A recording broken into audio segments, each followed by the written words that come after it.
All right, here we go. 23 months in the making. About time. My 1985 VF1000R. I bought her new 25 years ago, and it was about time she got a new look. So I went with an 80s, early 80s factory race theme, sort of Freddie Spencer-ish, with a little RF endurance look. But yeah, it was a long road. I'm no painter, and I'm no welder, and I'm no fiberglasser, and I'm no everything else, but she came out, I think, okay. As you can see, it's got the RC30 rear wheel. Took a little doing to get that on. Some machining to a Hawk GT hub on a VFR 750 swing arm. Of course, getting it in the frame was another trick altogether.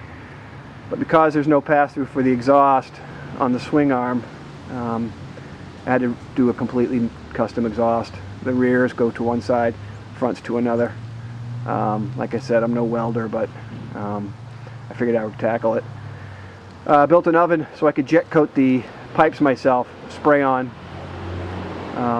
Good to 2,000 degrees, so they say. But it looks pretty good so far. I haven't ridden it on the street yet, so we'll see. Today will be the first day I'll have her on the road. Try to stay with the period correct factory decals from the race bike. Took a little liberty with the RVF1000R. RC51 front end, again, not exactly a bolt-on. I had bought some 929 rotors thinking they would go right on to the 51 wheel, which they did, but unfortunately the calipers were going to hit, so the 929s are 10 millimeters bigger, so they're 330s up front, so I had to make a special bracket to carry the caliper. Powder coated the wheels myself, built an oven, bought a powder coating kit. I gotta say, it's easier than painting. The frame was red before, so I just had to touch it up. Repainted the engine, jet kit, K&N filter. Temporary seat. I'm not completely thrilled with it, but it'll serve its purpose for my first ride today. Since the exhaust comes out the back, I had to do something a little different with the brake lights. So I just went with a couple little LED strips. They're bright. They seem to do the job. Hopefully I don't get rear-ended. We'll see. RC45 tailpiece. Already had the vent, but I thought putting some carbon fiber on the top and keeping it exposed would look kind of cool, which I think it does. Had to relocate a lot of the things inside. The fuel pump, regulator, rectifier, the routing for my rear shock reservoir. So all that had to move because of the exhaust and the other stuff that was going on in there. Redid some mirrors. I didn't really like the factory mirrors. They look kind of old, and they really didn't give me the best view, so I modified the stock mirror stalks to accept these aftermarket ones. I glassed in the front, put a 90mm Hella projector into the one side. It's pretty bright. I haven't ridden it at night yet, but it lights up the garage pretty well. We'll see how the aiming is once I get on the road. But again, it gives it that older endurance look, which I was after. The paint came out okay for me in my dusty barn.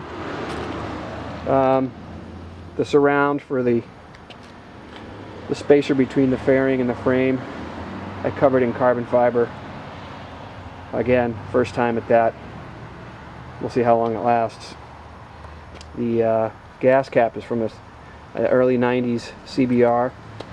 I cut that out and welded it onto an 83 VF750 tank, because I like the flat top. I like the cutouts for the knee. A little bit more of a European look than the stock US 1000R tank. But yeah, there she is. I suppose you want me to fire it up, so let's see if she starts.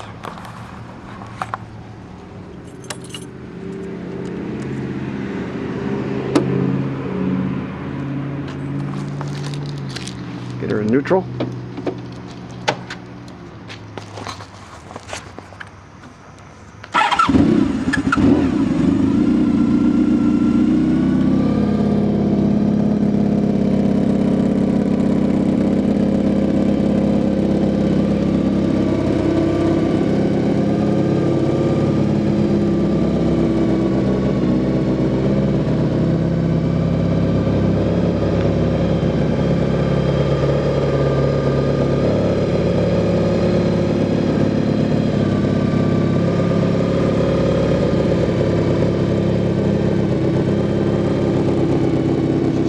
About 50 degrees out right now.